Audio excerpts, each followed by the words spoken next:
আমি একদিন পেপারে দেখতেছি এই রকেট যায় না চাঁদের দেশে, কয় রকেট, মঙ্গল গ্রহে রকেট নিয়ে যায় না বিজ্ঞানীরা, রকেট নিয়ে যায়।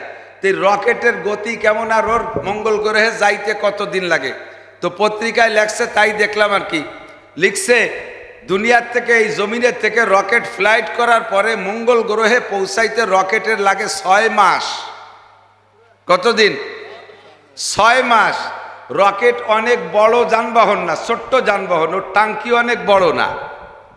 আমরা আজকে ঢাকা থেকে যে বিমানে সৈয়দপুর আসছি, আসার সাথে সাথে বিমান ল্যান্ড করার সঙ্গে সঙ্গে দেখলাম তেলের গাড়ি এসে তেল ঢুকিয়ে দিচ্ছে। ঢাকা থেকে আসছে এত বড় একটা বিমান, তার টাঙ্কি যথেষ্ট বড়।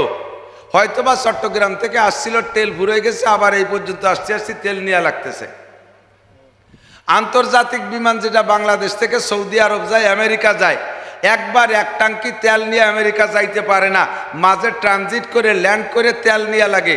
কত বড় বিমান, 600-700 যাত্রী বিমানে যাওয়া যায়, তার টাঙ্কিটাও সেই রকম। এত বড় টাঙ্কি লোড করে তেল নিয়ে গেল, এরপরে আমেরিকায় এক টাঙ্কি তেল নিয়ে যাইতে পারে না, মাঝে তেল নেওয়া লাগে। ছোট্ট একটা রকেট দুনিয়ার থেকে উড়িয়া 6 মাস লাগে মঙ্গল গ্রহে যাইতে, 6 মাস লাগে মঙ্গল গ্রহে যাইতে।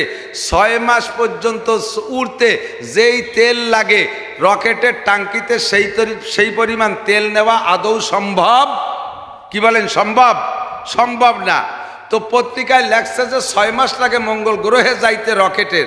আমি চিন্তায় পড়ে গেলাম, আল্লাহ, এই 6 মাস লাগে মঙ্গল গ্রহে যাইতে, তেল পায় কোন জায়গা? আকাশে কি কোনো জায়গা তেলের পাম্প আছে? কথা কয় না।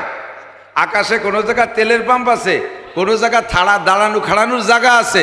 কোনো জায়গা চার দোকান আছে নামিয়ে চাটা খাইয়ে একটু তেল পানি নিয়ে যাবে? এ তেল পায় কোন জায়গা? দুশ্চিন্তায় ভুগতেছি। ইতিমধ্যে সায়েন্স পড়া কলেজের ছাত্র একজনকে জিজ্ঞেস করলাম যে আমি তো পেপারেই পড়লাম মঙ্গল গ্রহে বিমান রকেট যাইতে 6 মাস লাগে, ওর টাঙ্কি তো ছোট, তেল পায় কোন জায়গা? তেল ভুরে গেলি। ও কয় যে হুজুর ভালো কথাই তো জিজ্ঞেস করছেন, তো আমারও জানা নাই কোন জায়গা ভাই। তো সায়েন্স পড়িস, জীবন বইরে যা পড়ছিস তাই দিয়ে একটু কয়। তোরা বাংলাদেশে বসে সায়েন্স পড়িস, বানাতে পারিস না কিচ্ছু। কতক্ষণ না কে? এত সরকার মেডিকেল কলেজ বানাইতেছে, তারপরে প্রযুক্তি বিশ্ববিদ্যালয় বানাইতেছে, কোটি কোটি টাকা সরকার বিশ্ববিদ্যালয়ের পিছনে খরচ করতেছে, তোদের সায়েন্স আলাদের পিছনে। পারিসরে জীবনে একটা ট্যাবলেট আবিষ্কার করতে, পারিসরে কোনো একটা মেশিন ইঞ্জিন বানাইতে, যা কিছু বানায় সব বিদেশিরা বানায়, তোরা কিনে এনে খালি জোড়াতালি দাও। সায়েন্স পড়ে কি গোলার ডিম করো? আমার মাদ্রাসার ছাত্ররা মাদ্রাসায় পড়ে, আল্লাহর রহমতে সারা পৃথিবীর শ্রেষ্ঠ হাফেজ পয়দা হয় বাংলার জমিনে। ঠিক কি ঠিক না? সারা পৃথিবীর শ্রেষ্ঠ মুহাদ্দিস বাংলাদেশে। বলেন সুবহানাল্লাহ, বলেন না আলহামদুলিল্লাহ। বিশ্বের দুনিয়ায় মানব জীবনে যত মাসালার প্রয়োজন, একটা মাসালা শুনতে বাংলাদেশের কোনো পাবলিকের মক্কায় যাওয়া লাগবে না, ভারত যাওয়া লাগবে না, পাকিস্তান যাওয়া লাগবে না। ব্যক্তি জীবন থেকে নিয়ে আন্তর্জাতিক জীবন পর্যন্ত মানব জীবনে চলতে শরিয়াতের যত বিধিবিধানের প্রয়োজন, সমস্ত মাসালা বাংলাদেশের উলামায়ে কিরাম দিতে পারে কি পারে না? তোরা সায়েন্স পড়ে কি এরিস? কয়বার ক তাড়াতাড়ি বল, এই রকেটে তেল ভাই কোন জায়গা? ও খানিক চিন্তা রে ভাবিয়ে চিন্তা কয় যে হুজুর ঠিকই তো কইছেন, উপরে তো পাম্প নাই। ও তাহলে যে তেল যে জায়গাতে হুড়ে যায় ওই জায়গাতে ভিড়ে এসে আবার নিয়ে যায়। আবার নিয়ে গেলি তো সেই জায়গা গেলে আবারও ভুড়ে যাবে, তারপরে কি?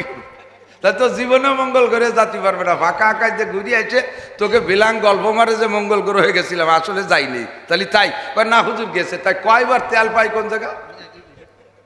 কইতেই পারে না, ও পারেই নাই। পরে আমি আর একদিন পত্রিকা ভর্তি যে তেল পাই কোন জায়গা।